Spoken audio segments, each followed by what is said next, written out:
শিখতে হলে, ধরে রাখতে হলে, যেমন এলেম শিখতে হলে ওস্তাদের প্রয়োজন, লেখালেখিও ধরে রাখতে হলে আপনার একজন ওস্তাদের প্রয়োজন। কেমন ওস্তাদ?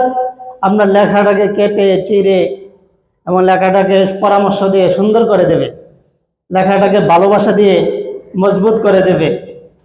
এরকম দেখবেন আপনি লিখতে ভালো লাগে না, একজন লেখকের কাছে যান, আপনি পরের দিন আর একটা বই লিখতে মনে চাইবে, একটা প্রবন্ধ লিখতে মনে চাইবে। আমাদের কাছে অনেক আসে বলে যে আপনাদের সাথে কথা বললে মনে হয় এখনই লেখক হয়ে যায়।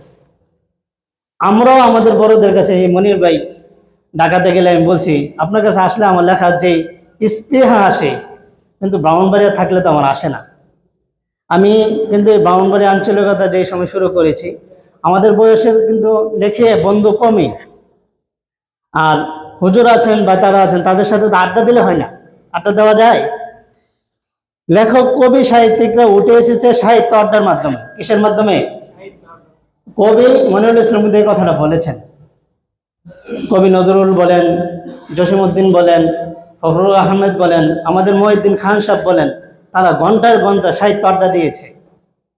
পরিবারেরও খবর ছিল না, কিন্তু তাদেরকে দেখতে পাগল, এই বেশভূষা জীর্ণ শীর্ণ মনে হয়, কিন্তু তাদের লেখার পরে মানুষের জজ হয়, ব্যারিস্টার হয়, সাহিত্যিক হয়, কবি হয়, লেখক হয়, শিক্ষিত হয়।